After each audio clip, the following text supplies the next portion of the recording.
Vale analisar Vitória, com Fernanda Montenegro. Gente, uau! Esse filme é um daqueles filmes que você assiste e sai de lá assim em silêncio, porque é uma história real, né?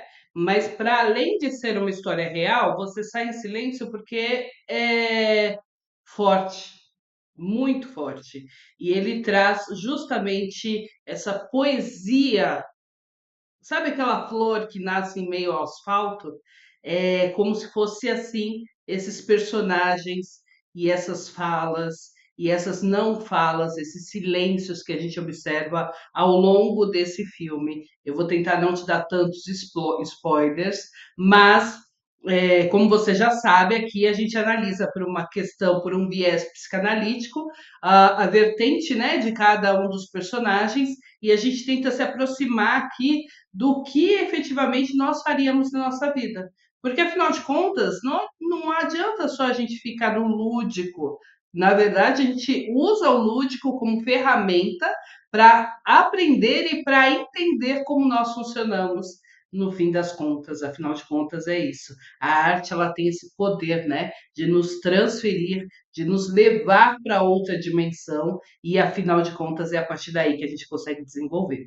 Bom, o filme ele retrata a vida e a vida não, a história, um pedaço da história de Joana Zeferino da Paz, essa mulher guerreira forte que foi rebatizada Vitória. Ela foi rebatizada Vitória justamente porque ela entrou no serviço de proteção à testemunha, porque a partir do que ela fez, a partir do que ela desenvolveu junto com o repórter, ela conseguiu efetivamente que pessoas fossem presas, que ao menos durante um tempo, um determinado ponto do Rio de Janeiro não fosse alvo, né, de drogas, e ela conseguiu fazer um movimento ali nesse lugar que é muito importante. E olha que interessante, né? Quando a gente vê essa cena existe, é real, ela retrata uma realidade de uma mulher que não enxerga no outro o que os outros estão vendo. Então, esse menino, ele é um menino pobre, nascido e criado no morro, sem pai, porque o pai, a gente não fica muito claro onde está o pai dele, e esse menino, ele faz aqueles pequenos trabalhinhos ali. É uma criança, gente, que precisa levar comida para a família dele. Então, ele sempre ajuda ela a levar as compras, ele sempre ajuda ela a pegar uma ou outra coisa, está sempre auxiliando. E assim que ele faz com ela, ele faz com as outras pessoas também. Ela acredita nele, ela acredita, ela enxerga uma criança. E ao longo do filme, a gente vai vendo a desconstrução social que existe nesses lugares, nesses pontos em que a gente acaba de esquecendo que é uma criança e acaba colocando essa criança no estereótipo do que a gente está acostumado a ver. Ou seja, no viés do inconsciente coletivo, que é quando a gente acha, e durante o filme muitas vezes é falado, esse menino é um pivete, esse menino vai te roubar, esse menino não sei o quê. E no final das contas, não. Ele é uma criança que está ali vivendo. Infelizmente, como muitas outras crianças que vivem no meio entre o Estado, o poder público, ineficiente, corrupto, desinteressado, e o poder das facções, dos criminosos, enfim, que é o terceiro poder, né, que acaba aparecendo ali naquele lugar e em vários outros locais também. E é interessante porque você vê que Joana, né? A dona Joana, ela fez um trabalho assim esplendoroso. Ela arriscou a própria vida para dar dignidade para as pessoas que moram naquele lugar. Ela trabalhou e ela foi em busca de trazer dignidade para as pessoas que moram ali naquele lugar.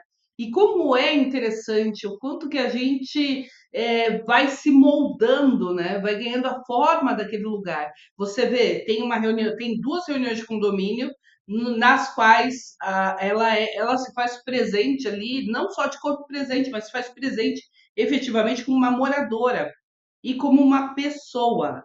E muitas vezes eu queria saber de você como é que você tem participado da sua redondeza. Quando você vê algo errado na sua redondeza, você tem coragem de ir denunciar? Você sabe para quem denunciar? Você ainda acredita nas instituições? Essa é a pergunta que a gente precisa se fazer todos os dias. Porque a gente normalizou a corrupção, normalizou a criminalidade, e aí a gente acha que aquele ponto, por exemplo, é um ponto viciado de droga. Todo mundo sabe que ali se vende droga, menos o Estado. A polícia, né? Tá assim, não tô vendo, não tô vendo. Justamente por falta de interesse, entende? Então é uma crítica social gigantesca, principalmente sobre a questão desse menino. Ele é uma criança e ao tempo inteiro ele é visto e defendido como uma criança por ela. Ela utiliza, né, incentiva ele, utiliza os serviços dele ali. Fernanda, mas ela não deveria ajudá-lo de outra forma, pagar um curso, pagar alguma coisa? Então, a gente pode ir por esse viés, mas a gente não pode esquecer quem é a Dona Vitória. A Dona Vitória é uma cidadã comum que era faxineira dentro de uma casa, que ao ver a patroa recebendo massagem, aprendeu a massagear e virou uma massagista. Entende? Então, assim, o conhecimento dela o conhecimento dela cultural de pensar em pagar um curso para esse menino é pequeno. E como se não bastasse, ela vive da aposentadoria dela, ela vive do dinheiro. Aliás, não mostra, né, se ela vive da aposentadoria. Ela ainda trabalha, ela ainda está com 80 anos. A Fernanda, ela tem, quando gravou esse filme, 93, e ela tinha 80 anos. Ela ainda, com 80 anos, fazia massagem.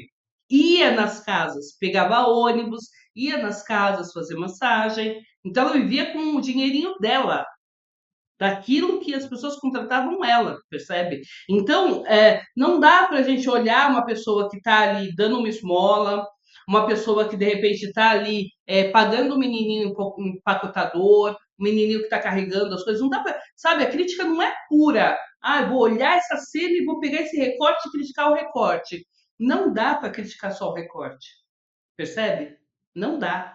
O recorte ele diz muito, mas não dá para ficar só na crítica do recorte. A gente precisa fazer um estudo, precisa fazer uma conversa maior, uma conversa mais profunda, porque no final das contas é sobre isso.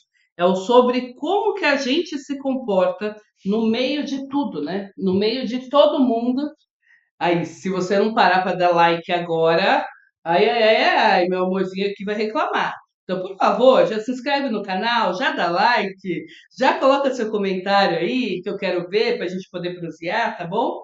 Então, não dá para ficar só no recorte da cena, no recorte que você vê ali, ai, fulano deu uma esmola, ai, que absurdo, podia ter dado mais. A gente não sabe da história de ninguém, nem do lado daqui, nem do lado de lá. A gente precisa observar o todo e dar nomes aos bois, ou seja, a responsabilidade do Estado entrar e defender. Mas aí, do nada, você vê que é o próprio Estado que está repassando drogas, armas, próprios agentes do Estado, né? Que está repassando drogas, armas.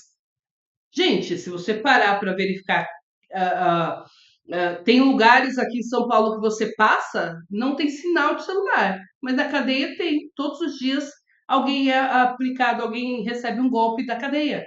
Como assim? Quem entrou aquele celular lá? Entende? Ah, é só a corrupção do agente, de um dos agentes? Não. É toda uma cadeia de corrupções que a gente vai encontrando no meio do caminho, que vai estimulando esse tipo de comportamento. Desde, por exemplo, você não punir efetivamente quem tem que ser punido. Em todos os contextos, sempre tem um padrão de pessoas que não serão punidas. Elas podem fazer e acontecer que não serão punidas. A gente precisa olhar para isso também. né? Então aqui, voltando para essa história que é linda, tem essa tal da polêmica, porque chamaram a Fernanda Montenegro para fazer uma mulher que é negra. Concordo com a crítica. Porém, eu entendi pelo que explicaram, tá? Então, eu não vou dizer para você é verdade absoluta ou não é, mas pelo que explicaram, a personagem Vitória, ela estava na proteção, sob a proteção, né? Ela morreu quando o filme foi terminado, ela morreu. Então, assim, a personagem, ela estava sob proteção, a vítima, né? Proteção à segurança, proteção à testemunha. E aí, uma mulher negra, ela não poderia participar, não poderia se dar qualquer tipo de indício, de sinal de quem era essa mulher, justamente porque ela está no serviço de proteção à testemunha. Então, se for essa justificativa, tanto é que o repórter, deixa eu mostrar aqui o repórter para você, o repórter que está aqui, ele é negro, mas o repórter que fez a matéria, ele é branco. Então, trocaram, né? E aí ninguém falou nada pelo repórter ser negro, aqui na trama, e o personagem negro, mas a pessoa real ser branca. É muito delicada essa questão de representatividade. A gente tem a Zezé Colessa, a gente tem outras atrizes que são tão sensacionais quanto que estariam na faixa etária da Fernanda Montenegro, que estava 18 anos a mais, né? 13 anos a mais que a própria pessoa, né?